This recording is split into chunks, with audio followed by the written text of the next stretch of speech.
Kemudian Yakub memanggil anak-anaknya dan berkata, "Datanglah berkumpul, supaya aku beritahukan kepadamu apa yang akan kamu alami di kemudian hari.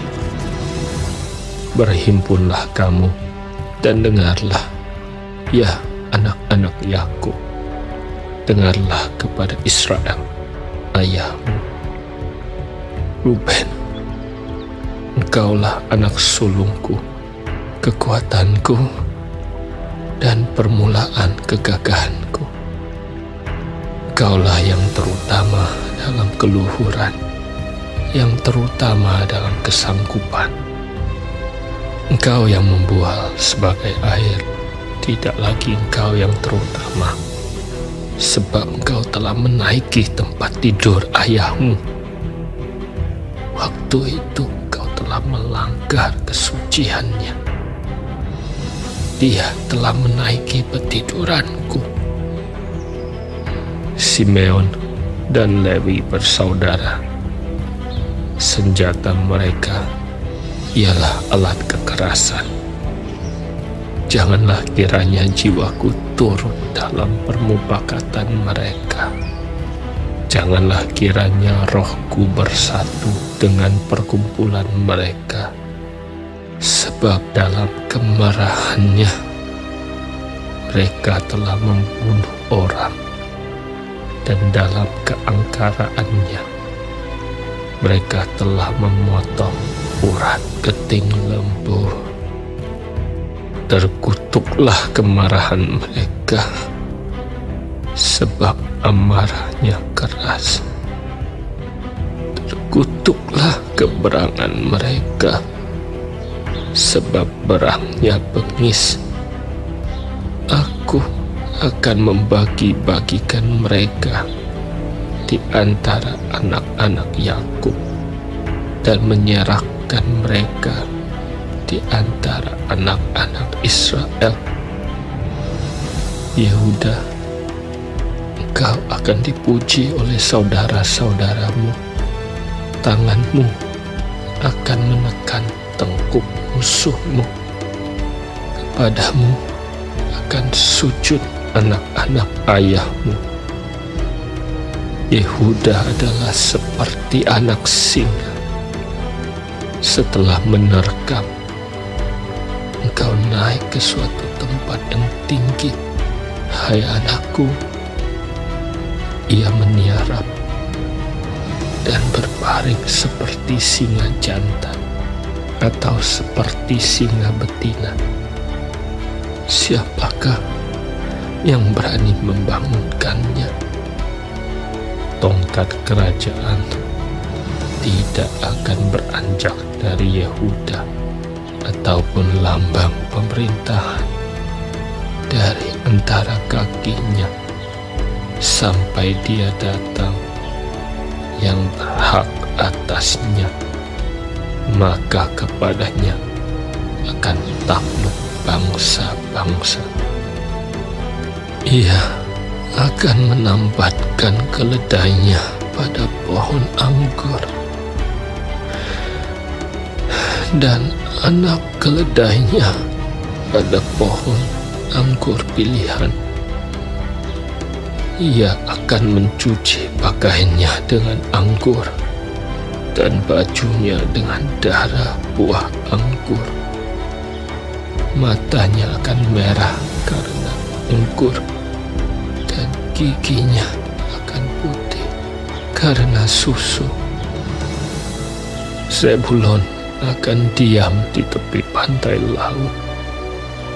Ia akan menjadi pangkalan kapal, dan batasnya akan bersisi dengan Sidon. Isakar adalah seperti keledai yang kuat tulangnya, yang meniarap di apit bebannya. Ketika dilihatnya bahwa perhentian itu baik dan negeri itu permai, maka disendengkannyalah bahunya untuk memikul, lalu menjadi budak rodi.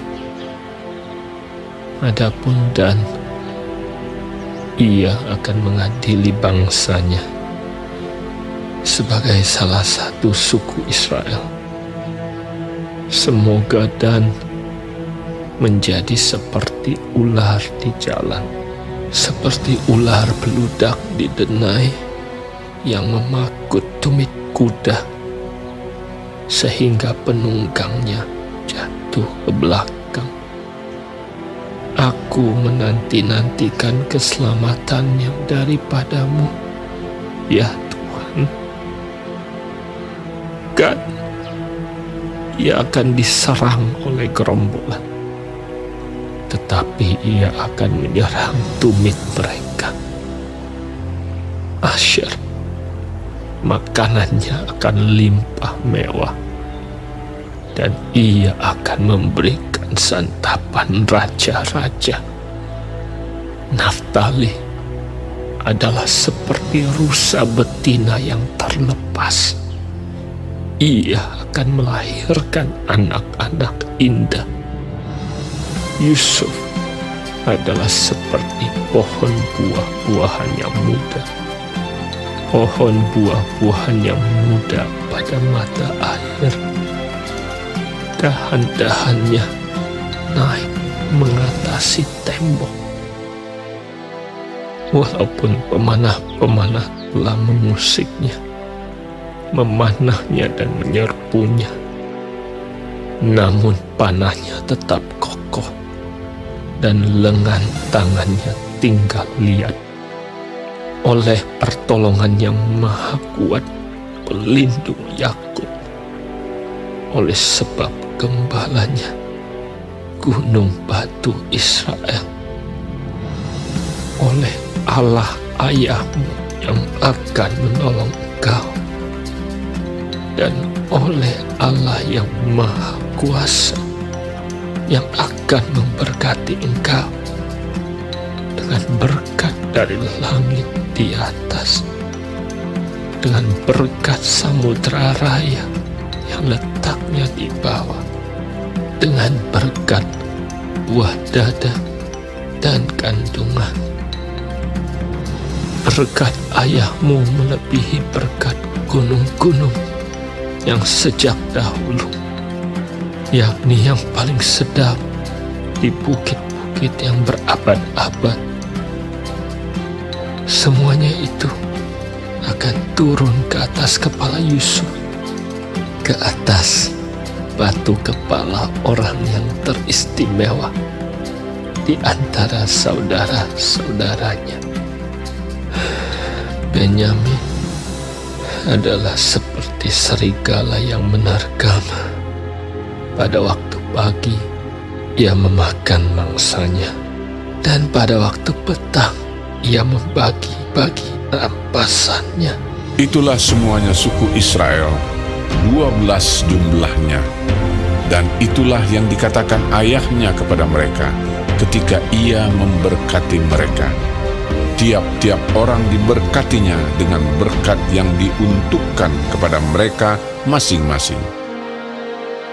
Kemudian berpesanlah Yakub kepada mereka, apabila aku nanti dikumpulkan kepada kaum leluhurku, kuburkanlah aku di sisi nenek moyangku dalam gua yang di ladang Efron orang Het itu, dalam gua yang di ladang Makpela di sebelah timur Makmre di tanah Kanaan, ladang yang telah dibeli Abraham dari Efron orang Het itu untuk menjadi kuburan milik. Disitulah dikuburkan Abraham beserta Sarah istrinya. Disitulah dikuburkan Ishak beserta Ribka istrinya, dan disitulah juga kukuburkan kuburkan Lea. Ladang dengan gua yang ada di sana telah dibeli dari orang kaya. Setelah Yakub selesai berpesan kepada anak-anaknya, ditariknyalah kakinya ke atas tempat berbaring, dan meninggallah ia. Maka ia dikumpulkan kepada kaum leluhurnya.